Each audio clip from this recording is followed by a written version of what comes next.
വിനയൻ പോയതും ഗൗരി അവനെ ദേഷ്യത്തിൽ നോക്കി മുറിയിൽ പോയി.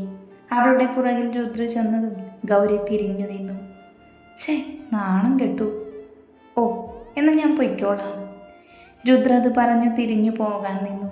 എന്നാൽ ഗൗരി അവനെ തടഞ്ഞില്ല. വാതിലെത്തി രുദ്ര വാതിലടച്ച് കുറ്റിയിട്ട് അവളെ തിരിഞ്ഞു നോക്കി. ഗൗരി കൈ രണ്ടും മാറിൽ കെട്ടി അവനെ തന്നെ നോക്കി പുരികം പൊക്കി. രുദ്ര മീശ പിരിച്ചുകൊണ്ട് അവളുടെ അടുത്തേക്ക് നടന്നു. ദേവേട്ട, വേണ്ടാട്ടോ. നിന്റെ ദേവേട്ടൻ വേറെ മൂഡിലാണ് മോളെ. മൂഡ് മാറണ്ട, എനിക്കൊരു കാര്യം ചോദിക്കാനുണ്ട്. ചോദ്യമൊക്കെ പിന്നെ, ആദ്യം നീ ഇങ്ങോട്ടൊന്ന് വന്നേ. അവളെയും കൊണ്ട് അവൻ പ്രണയത്തിൻ്റെ ആഴക്കടലിൽ മുങ്ങിത്താഴുമ്പോൾ പ്രണയത്തിൻ്റെ പല വർണ്ണങ്ങൾ അവർ ഒരുമിച്ച് കണ്ടു. ഏതു ശക്തി കൊണ്ടും തങ്ങളെ പിരിക്കാൻ കഴിയില്ലെന്ന് വീണ്ടും വീണ്ടും പറയുന്ന പോലെ അവർ പരസ്പരം മത്സരിച്ചു പ്രണയിച്ചു. ഒടുവിൽ അവൻ്റെ നെഞ്ചിൽ ചായുമ്പോൾ അവളുടെ മുടിയിഴകൾ വകഞ്ഞു മാറ്റി സിന്ദൂരം പടർന്ന അവളുടെ നെറ്റിയിൽ അവൻ അമർത്തി ചുംബിച്ചു. ദേവേട്ട, എന്താ ഈ മനസ്സിൽ? പറയാനായിട്ടില്ല ഗൗരി, സമയമുണ്ട്. ഞാനും നീയുമൊന്നും ഒരിക്കലും പ്രതീക്ഷിക്കാത്ത പലതും ഇനി സംഭവിക്കാം. ഗൗരി തല ഉയർത്തി അവനെ ഒന്ന് നോക്കി. ആ മിഴികളിൽ എന്തൊക്കെയോ ഒളിച്ചു കിടപ്പുണ്ടെന്ന് അവൾക്ക് മനസ്സിലായി. എന്തൊക്കെ സംഭവിച്ചാലും എന്നെ ഇട്ടിട്ട് പോവല്ലേട്ടോ ദേവേട്ട. അവളുടെ തേങ്ങൽ നിറഞ്ഞ സ്വരം അവൻ്റെ കാതുകളിൽ പതിഞ്ഞതും അവൻ അവളെ വാരി പുണർന്നു. ഈ രുദ്രന് ഗൗരിയിൽ നിന്നും ഒരു മോചനമുണ്ടെങ്കിൽ അത് തെക്കേ തൊടിയിൽ ചിതയിലെരിയുമ്പോഴായിരിക്കും. അവൻ്റെ വാക്കുകൾ കേട്ട് ഗൗരി അവൻ്റെ നെഞ്ചിൽ ചുംബിച്ചു. ഗൗരിദേവിൻ്റെ പ്രണയത്തിൻ്റെ വർണ്ണങ്ങൾ വാരി വിതറി അവൻ്റെ ചൂടിൽ പറ്റിച്ചേർന്ന് അവൾ ഉറങ്ങി. നേരം വെളുക്കാൻ തുടങ്ങുമ്പോഴാണ് ഗൗരി ഉണർന്നത്. അവൾ ഞെട്ടി എഴുന്നേറ്റ് ചുറ്റും നോക്കി. രുദ്രമുറിയിൽ ഉണ്ടായിരുന്നില്ല. അവൾ ഫോൺ എടുത്ത് നോക്കി. അതിൽ അവൻ്റെ മെസ്സേജ് കണ്ടതും അവളുടെ മുഖത്ത് ചിരി പടർന്നു. ബെഡിലും താഴെയും കിടക്കുന്ന വസ്ത്രങ്ങൾ വാരി ചുറ്റി അവൾ ബാത്റൂമിലേക്ക് ഓടി. വൈകുന്നേരം അബിയുടെ കൂടെ പോകുമ്പോഴാണ് രുദ്രനൊരു കോള് വന്നത്. ഫോൺ എടുത്ത് സംസാരിച്ചു കഴിഞ്ഞ് അവൻ അബിയുടെ നേരെ തിരിഞ്ഞു. സമയമായിടാ, അവൻ ഒരുക്കിയ കെണിയിലേക്ക് എന്നെ വിളിക്കുന്നു. അവനറിയില്ലല്ലോ രുദ്രേട്ട, അവനാണ് നമ്മുടെ കെണിയിലെന്ന്. അബി ചിരിച്ചുകൊണ്ട് പറഞ്ഞു. രുദ്ര കത്തുന്ന മിഴികൾ പായിച്ചുകൊണ്ട് ബൈക്ക് സ്പീഡിൽ വിട്ടു. അവൻ്റെ ലക്ഷ്യസ്ഥാനത്തെത്തിയതും ഇരകിട്ടിയ വേട്ടക്കാരനെ പോലെ അവൻ്റെ മുഖം തെളിഞ്ഞു.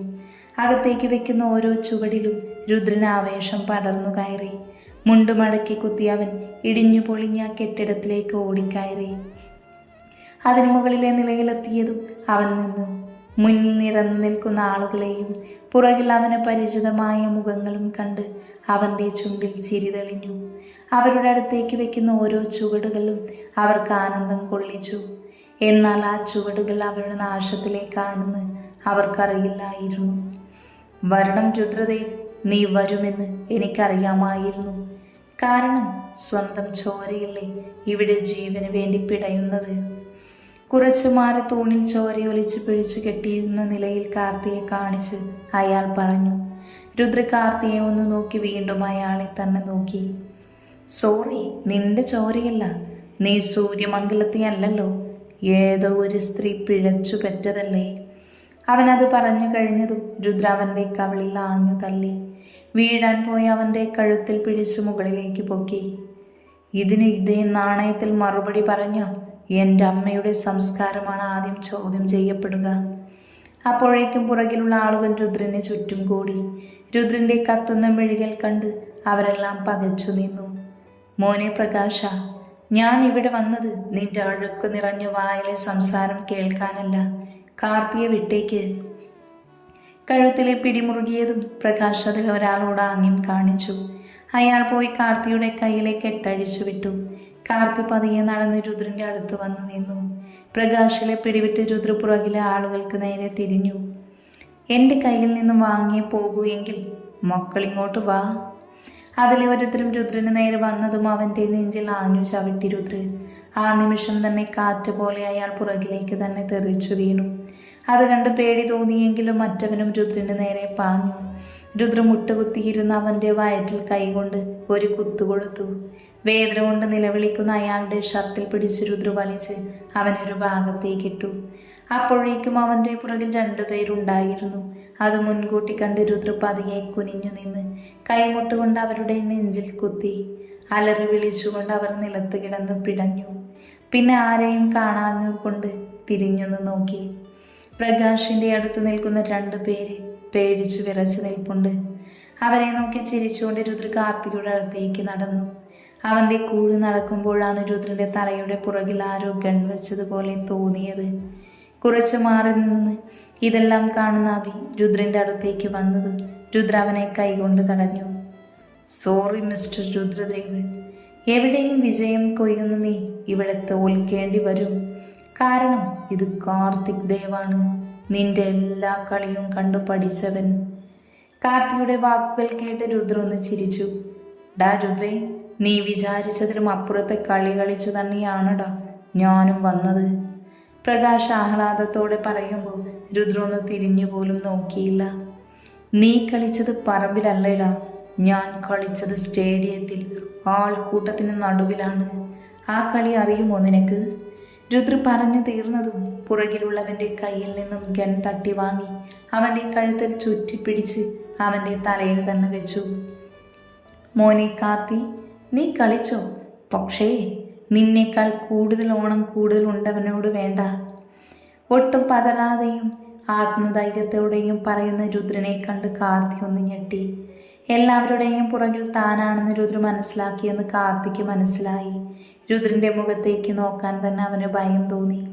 ഞാൻ പിഴച്ചു പറ്റത് തന്നെയാണ്, പക്ഷേ ആ അമ്മയുടെ വയറ്റിൽ പിറന്നിട്ട് നീ എങ്ങനെ ഇങ്ങനെയായി? രുദ്ര ദേഷ്യത്തിൽ അവനെ പിടിച്ച് ഭിത്തിയിലേക്ക് തള്ളി. ചുമരിൽ ഇടിച്ചുകൊണ്ട് അവൻ നിലത്തേക്ക് വീണു. കയ്യിലെ ഗൺ മുണ്ടിൻ്റെ അരയിൽ വെച്ച് രുദ്ര പ്രകാശിൻ്റെ നേരെ ഒന്ന് നോക്കി. രുദ്ര ഉയർന്നു പൊങ്ങിയ ദേഷ്യം കടിച്ചമർത്തി കാർത്തിയുടെ നേരെ പാഞ്ഞു. നിലത്ത് വീണ് കിടക്കുന്ന അവൻ്റെ ഷർട്ടിൽ പിടിച്ചുയർത്തി. കാർത്തിയുടെ കണ്ണിൽ പേടിയുടെ നാമുകൾ ഉണ്ടായിരുന്നു. പക്ഷേ രുദ്രത് കണ്ടില്ല. അവൻ്റെ മുഖത്തേക്ക് മുഷ്ട ചുരുട്ടി അടിക്കുമ്പോൾ അവനെ അമ്മ പ്രസവിച്ച സമയത്ത് അച്ഛൻ്റെ കയ്യിൽ നിന്ന് വാങ്ങിയ രംഗം മനസ്സിൽ തെളിഞ്ഞു. കണ്ണുകൾ ഇറുക്കി അടച്ചു അവൻ നിന്നു. കാർത്തിയെ ഒരു മൂലയിലേക്ക് തള്ളിയിട്ട് രുദ്ര ദേഷ്യം കൊണ്ട് തലകുടഞ്ഞു. ഈ സമയം നിലത്ത് കിടന്നിരുന്ന കാർത്തി കത്തി അവിടെ നിലത്ത് കിടക്കുന്നത് കണ്ടു. അവൻ പതിയെ കാൽ കൊണ്ട് വലിച്ചു നീക്കി അവൻ്റെ കയ്യിലാക്കി ആ കത്തി. ഒരു നിമിഷം പോലും ആലോചിക്കാതെ അവൻ രുദ്രന് നേരെ പാഞ്ഞെടുത്തു. പക്ഷെ അവൻ എത്തും മുന്നേ തന്നെ രുദ്ര അവൻ്റെ കയ്യിൽ കയറി പിടിച്ചിരുന്നു. കൈ പിടിച്ച് തിരിച്ച് കത്തി താഴെ വീണതും രുദ്ര പൂർവാധികം ശക്തിയോടെ കാർത്തിയുടെ വയറിൽ ചവിട്ടി. വേദന കൊണ്ട് പുളയുന്ന അവൻ്റെ മുഖം കാണും തോറും രുദ്രന് ദേഷ്യവും ഒപ്പമുള്ളിലെ സഹോദര സ്നേഹവും നിറഞ്ഞു. ഒടുവിൽ കാർത്തിയെ പിടിച്ചു വലിച്ചൊരു മൂലയിലിട്ടു. അവിടെ ഉണ്ടായിരുന്നൊരു വെട്ടുകല്ലിൽ രുദ്ര ഇരുന്നു. രുദ്ര കുറേ നേരം കാർത്തിയെ തന്നെ നോക്കിയിരുന്നു. കാർത്തി വേദന കൊണ്ട് തളർന്നു പോയിരുന്നു. അവൻ്റെ മുഖത്തും ദേഹത്തും രക്തം പടർന്നിരുന്നു. എന്തിനാടാ കൊല്ലണം എനിക്ക് നിങ്ങളെ? സ്വത്തിന് വേണ്ടി ആയിരുന്നു. ജനിച്ച അന്നു മുതൽ എല്ലാവർക്കും നിങ്ങളെയായിരുന്നു ഇഷ്ടം. സംസാരിക്കാൻ പാടുപെടുന്ന കാർത്തിയെ രുദ്ര ഒരു നിമിഷം നോക്കി നിന്നു. കുറച്ച് മാറി നിൽക്കുന്ന പ്രകാശിനെ നോക്കി പ്രകാശ് പേടിയോടെ രുദ്രൻ്റെ അടുത്ത് വന്നു. നിന്നെ കൊണ്ടുള്ള ആവശ്യം കഴിഞ്ഞു, ഇനി പൊക്കോ. രുദ്ര പറഞ്ഞു കഴിഞ്ഞതും കാർത്തി പ്രകാശിനെ തുറിച്ചു നോക്കി. അവൻ ഞെട്ടലോടെ 2 പേരെയും മാറി മാറി നോക്കുന്നത് കണ്ട് രുദ്ര കാർത്തിയെ നോക്കി പറഞ്ഞു, ഞാൻ നിന്നോടെന്നും പറഞ്ഞിരുന്നൊരു കാര്യമുണ്ട് കാർത്തി. ഞാൻ നിന്റെ ഏട്ടനാണ്, എല്ലാം കൊണ്ടും. ചതിക്കുകയായിരുന്നു അല്ലട പൊന്ന മോനെ. കാർത്തി പ്രകാശിനെ നോക്കി അലറി. രുദ്രപ്രകാശിനോട് കണ്ണുകൾ കൊണ്ട് പോകാൻ ആംഗ്യം കാണിച്ചു. പ്രകാശ് കാർത്തിയെ ഒന്ന് നോക്കി അവിടെ നിന്നും പോയിരുന്നു. കുറച്ച് നിമിഷങ്ങൾ കഴിഞ്ഞ് മനുവും അങ്ങോട്ട് വന്നു. അഭിയും മനുവും കുറച്ച് മാറി നിന്നു. അപ്പോഴേക്കും കാർത്തിയുടെ നോർമലായി പോയിരുന്നു. നീ ഇതെല്ലാം എന്തിനു വേണ്ടി ചെയ്തു എന്ന് എനിക്കറിയാം, പക്ഷെ നിന്റെ മനസ്സിലുള്ളതൊന്നും സത്യമല്ല. പിന്നെ ചെറുപ്പം മുതൽ നിങ്ങളെ കണ്ടുപടി എന്നായിരുന്നു അച്ഛനും അമ്മയും പറഞ്ഞത്. നിങ്ങൾക്കെല്ലാം വാങ്ങിത്തരും. എനിക്കോ നിങ്ങളോട് ഏറ്റവും കൂടുതൽ സ്നേഹം ഉണ്ടായിരുന്ന മുത്തശ്ശനെ വരെ ഞാൻ നിങ്ങളിൽ നിന്നും അകറ്റി. ഒടുവിൽ ഞാൻ ഉറങ്ങിയെന്ന് കരുതി അച്ഛനും അമ്മയും സംസാരിക്കുമ്പോൾ അവരുടെ വായിൽ നിന്ന് വീണു കിട്ടിയ വാക്കുകൾ, നിങ്ങൾ എൻ്റെ ആരുമല്ല, എൻ്റെ ഏട്ടനല്ല എന്നറിഞ്ഞ നിമിഷം ഞാൻ ആനന്ദം കൊണ്ടു. കാർത്തി പറയുന്നതെല്ലാം കേട്ടൊരു വാക്കുപോലും മിണ്ടാതെ രുദ്ര ഇരുന്നു. അവൻ്റെ ദേഷ്യം കുറയും വരെ പറയട്ടെ എന്ന് കരുതി രുദ്ര പ്രണയിച്ച പെണ്ണിനെ വിളിച്ചുകൊണ്ട് വന്ന് സ്വന്തമാക്കിയപ്പോൾ അവൾക്ക് പോലും നിങ്ങളോടായിരുന്നു ആരാധന. അവളും പറഞ്ഞു നിങ്ങളെപ്പോലെ ഒരു ഏട്ടൻ ഭാഗ്യമാണെന്ന്. അവിടെയും കാർത്തിദേവി തോറ്റുപോയി. അവളെ ഒന്ന് തൊടുക പോലും ചെയ്യാതെ ഞാൻ ആ ദേഷ്യം തീർത്തു. പക്ഷെ എല്ലാവരുടെയും മുന്നിൽ ജയിക്കാൻ വേണ്ടി എനിക്ക് കിട്ടുന്ന ഷെയറിൽ സ്വന്തമായി ബിസിനസ് ചെയ്യണമെന്ന് കരുതിയപ്പോൾ അച്ഛനെല്ലാം വളർത്തുമകന് നൽകി മഹാമനസ്കനായി. അവിടെയും കാർത്തി തോറ്റു. എന്നെ തോൽപ്പിക്കാൻ കിട്ടിയ വഴിയാണോ ഇത്? അതെ, ഗൗരിക്ക് വേദനിച്ചാൽ നിങ്ങൾക്ക് വേദനിക്കുമെന്ന് എനിക്കറിയാമായിരുന്നു. അതുകൊണ്ട് തന്നെയാണ് അവളെ തേടിയിറങ്ങിയത്. നിങ്ങളുടെ മുന്നിലിട്ട് അവളെ തീർത്തിട്ട് നിങ്ങളെയും കൊല്ലാമായിരുന്നു. അതാണ് എൻ്റെ ആഗ്രഹം. ഒട്ടും കരുണയില്ലാതെ അലറിപ്പറയുന്ന കാർത്തിയെ തന്നെ രുദ്ര നോക്കിയിരുന്നു. ഒരിക്കൽ പോലും കാർത്തിയെ രുദ്ര അങ്ങനെ കണ്ടിട്ടില്ലായിരുന്നു. ഏട്ടനെന്ന് പറഞ്ഞ ജീവനായി കണ്ടിരുന്ന തൻ്റെ കാർത്തി തന്നെയാണോ ഇതെന്ന് പോലും രുദ്രന് സംശയം തോന്നി. എനിക്ക് 6 വയസ്സുള്ളപ്പോഴാണ് നീ ഞങ്ങളുടെ ജീവിതത്തിൽ വരുന്നത്. ഒരു ദിവസം സ്കൂളിൽ നിന്ന് വന്ന് എന്നെ കാത്തിരുന്ന ഒരു വെള്ളത്തുണിയിൽ പൊതിഞ്ഞു വന്ന കണ്ണുകൾ മെല്ലെ ചിമ്മി കൈകൾ കൂട്ടിപ്പിടിച്ച് കിടക്കുന്നൊരു സമ്മാനമായിരുന്നു. അച്ഛൻ ഇതാണ് ദേവാ നിൻ്റെ അനിയനെന്ന് പറഞ്ഞെൻ്റെ കയ്യിൽ വെക്കുന്ന പോലെ വെച്ചു തന്നു. നിന്റെ നെറ്റിയിൽ ഞാൻ ഉമ്മ തന്നപ്പോൾ എനിക്ക് കൗതുകം മാത്രമായിരുന്നു. രുദ്ര ആരോടുന്നില്ലാതെ പറഞ്ഞു. അഭിയും മനുവും എല്ലാം കേട്ട് മാറി നിന്നു. കാർത്തിയുടെ മനസ്സിൽ അലിവിൻ്റെ കണിക പോലും ഇല്ലായിരുന്നു. രുദ്ര പറയുന്നതൊന്നും കേൾക്കാതെ അവൻ്റെ മനസ്സിൽ ഇരുട്ട് നിറഞ്ഞു.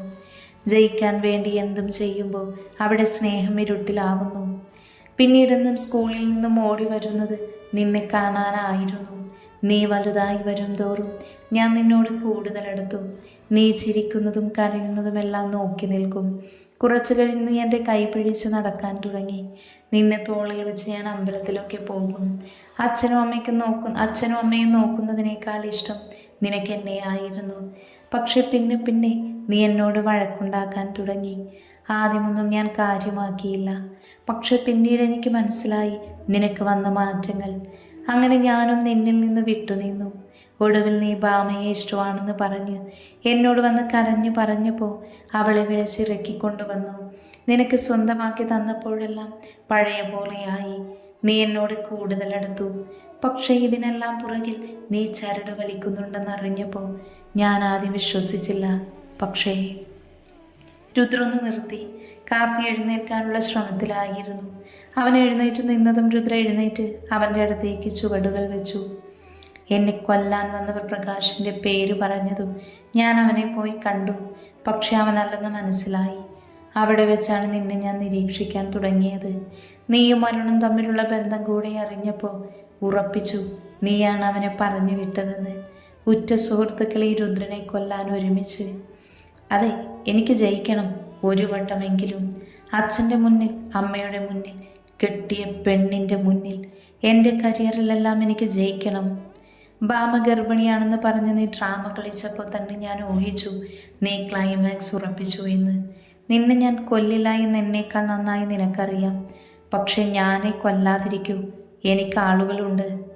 കാർത്തിയുടെ മുഖം ഭയത്താൽ വിറച്ചു. രുദ്ര അവനെ ഒന്ന് നോക്കി തിരിഞ്ഞു നടന്നു. അഭിയുടെയും മനുവിൻ്റെയും അടുത്തെത്തിയപ്പോൾ രുദ്ര നിന്നു. അവനെ നോക്കാതെ തന്നെ അവൻ പറഞ്ഞു, കഴിഞ്ഞു, ഏതെങ്കിലും ഹോസ്പിറ്റലാക്കിയേക്ക്. അവന് ഞാൻ ആരുമല്ലെങ്കിലും എനിക്ക് കൂടെ പിറപ്പ് തന്നെയല്ലേ അവൻ. അത് പറഞ്ഞുകൊണ്ട് നടന്നു പോകുന്ന രുദ്രനെ വളരെ സങ്കടത്തോടെ അഭിയും മനുവും നോക്കി നിന്നു. ചങ്കി പിടയുമ്പോഴും അത് മറച്ചുകൊണ്ടുള്ള അവൻ്റെ പോക്ക് കണ്ട് അവർക്ക് പോലും മിഴികൾ നിറഞ്ഞു. അവിടെ നിന്നും ഇറങ്ങി രുദ്ര പോക്കറ്റിൽ നിന്ന് ഫോണെടുത്ത് ഗൗരിയുടെ നമ്പർ ഡയൽ ചെയ്തു. ഞാൻ ഇപ്പോൾ വരാം, വേഗം റെഡിയായി നിൽക്കുക.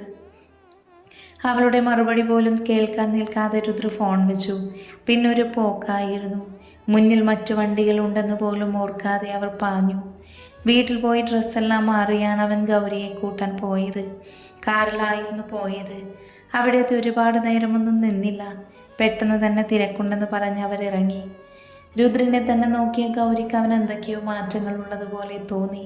ഒരുപാട് ദൂരം പോയിട്ടും രുദ്ര അവളോടൊന്നും മിണ്ടിയില്ല. അവൻ്റെ മുഖത്തെ ഗൗരവം കണ്ട് അവളും ഒന്നും മിണ്ടാൻ പോയില്ല. വഴികൾ മാറി മറിയുമ്പോൾ ഗൗരി ചുറ്റുമൊന്ന് നോക്കി. നമ്മൾ വീട്ടിലേക്കല്ലേ ദേവേട്ട പോകുന്നേ? രുദ്ര മറുപടി പറഞ്ഞില്ല. ഗൗരി അവനെ തന്നെ നോക്കിയിരുന്നു. ഞാൻ ചോദിച്ചത് കേട്ടില്ലേ? നിനക്കെൻ്റെ കൂടെ വരാൻ പേടിയുണ്ടോ? ഗൗരി ചിരിച്ചുകൊണ്ട് അവൻ്റെ തോളിൽ ചാരിയിരുന്നു. ഈ ലോകത്ത് ഏറ്റവും സുരക്ഷിതമായ ആളുടെ കൂടെയുള്ളപ്പോൾ എവിടെ പോകാനും എനിക്ക് പേടിയില്ല. അവളത് പറഞ്ഞ് നിർത്തിയതും രുദ്ര കാറു പെട്ടെന്ന് നിർത്തി. അവളുടെ മുഖം കയ്യിലെടുത്തു. അവൻ അവളെ തന്നെ നോക്കിയിരുന്നു. ഞാൻ എന്ത് പുണ്യം ചെയ്തിട്ടാണടി നിന്നെ എനിക്ക് കിട്ടിയത്? എൻ്റെ ദേവേട്ടനാണ് പുണ്യം. അല്ല, ദൈവം എനിക്ക് ഈ ജന്മം ആരെയും നൽകാതെ ജനിപ്പിച്ചത് എന്തിനെന്നറിയുമോ? ഈ ജന്മം മുഴുവൻ കിട്ടേണ്ട സ്നേഹം തരാൻ നിന്നെ ദൈവം ജനിപ്പിച്ചതുകൊണ്ട്. എന്താ ദേവേട്ട, എന്താ കണ്ണൊക്കെ എങ്ങനെ നിറയുന്നേ? ഗൗരി, ഡി, നമുക്ക് പോവുക എങ്ങോട്ടെങ്കിലും. ഇവിടെ നിന്നാൽ ചിലപ്പോൾ എനിക്ക്... അവൻ്റെ മനസ്സിലെ സംഘർഷം അവൾക്ക് മനസ്സിലായി. അവൻ്റെ മുഖം തൻ്റെ മാറിലേക്ക് വെച്ചു അവൾ. ഒരുപക്ഷെ അവനിപ്പം ആവശ്യം മൗനമാണെന്ന് അവൾക്ക് തോന്നി. അവനോടൊന്നും മിണ്ടാതെ ഗൗരി അവൻ്റെ മുടിയിൽ പതിയെ തലോടിക്കൊണ്ടിരുന്നു. കുറച്ചു കഴിഞ്ഞ് രുദ്ര മുഖം ഉയർത്തി നോക്കി. നമുക്കൊരു കട്ടൻ കുടിച്ചാലോ ദേവേട്ട? ഗൗരി അത് പറഞ്ഞതും രുദ്ര അവളെ നോക്കി ചിരിച്ചുകൊണ്ട് വണ്ടിയെടുത്തു. അവൻ്റെ കയ്യിൽ കൈകോർത്ത് പിടിച്ചവർ യാത്ര തുടർന്നു. നേരം ഒരുപാടായിരുന്നത് കൊണ്ട് കടകൾ അധികമില്ലായിരുന്നു. ഒരു ചെറിയ കടയിൽ നിർത്തി അവർ ചായ കുടിച്ചു. അത് കഴിഞ്ഞാൽ വീണ്ടും ഒരു യാത്ര തുടർന്നു. എങ്ങോട്ടാണെന്നോ എന്തിനാണെന്നോ അറിയാത്തൊരു യാത്ര. അവൻ്റെ തോളിൽ തലചായ്ച്ചുറങ്ങുന്ന അവളുടെ നെറ്റിയിൽ ചുംബിച്ചുകൊണ്ട് അവൻ പതിയെ കാറു വിട്ടു. കണ്ണിൽ സൂര്യരശ്മികൾ പതിഞ്ഞപ്പോഴാണ് ഗൗരി കണ്ണുകൾ തുറന്നത്. അവൾ കണ്ണു തിരുമ്മി ചുറ്റുമൊന്ന് നോക്കി. പിന്നെ രുദ്രനെയും. ഗൗരി, കുറച്ചുകൂടെ കഴിഞ്ഞാൽ നമ്മൾ എത്തും. എവിടെ? വയനാട്. അവിടെ എന്താ? നമ്മൾ തിരക്കിനിടയിൽ മറന്നൊരു കാര്യമുണ്ട്. എന്താ അത്? ഹണിമൂൺ. രുദ്ര അവളെ നോക്കി വശ്യമായി ചിരിച്ചുകൊണ്ട് പറഞ്ഞു. അവൻ്റെ കള്ളച്ചിരിയുടെ ഭംഗി നോക്കി ഒരു നിമിഷം അവളും ഇരുന്നു. ഈ ചിരി മുഖത്തു നിന്നും മരണം വരെ മായരുത്. പ്രണയം കൊണ്ട് തോൽപ്പിക്കുന്ന ഹൃദയം ഒരിക്കലും വേദനിക്കരുത്. ഗൗരി മനസ്സിൽ പറഞ്ഞുകൊണ്ടേയിരുന്നു. എന്നാൽ അവൻ്റെ മനസ്സിലെ പ്രാർത്ഥന മറ്റൊന്നായിരുന്നു. ഈ പെണ്ണിന് തന്നെ വരും ജന്മവും എനിക്ക് തന്നെ നൽകണേ എന്ന്. ഒരു നോവ് പോലും നൽകാതെ പൊന്നുപോലെ കൊണ്ടു നടക്കാൻ. അവളുടെ കുറുമ്പുകൾ, വാശികൾ എല്ലാം എനിക്ക് മാത്രം സ്വന്തമായിരിക്കണേ എന്ന് ഇരുവരും മനസ്സിൽ കരുതി പരസ്പരം നോക്കി. ആ സമയം ആ കോടകൾക്കിടയിലൂടെ ചാറിയ മഴ അവരുടെ പ്രാർത്ഥന ദൈവം കേട്ടു എന്നതിനുള്ള തെളിവായിരിക്കാം. അല്ലെങ്കിൽ ഗൗരിദേവെന്നും ഒരു മഴ പോലെ മഞ്ഞിൻ്റെ കുളിര് പോലെയാണെന്നുമായിരിക്കാം. ഗൗരിദേവ് അവർ ഒന്നാണ്. പ്രണയം കൊണ്ട് കാവ്യം രചിച്ച രണ്ട് ഹൃദയങ്ങൾ.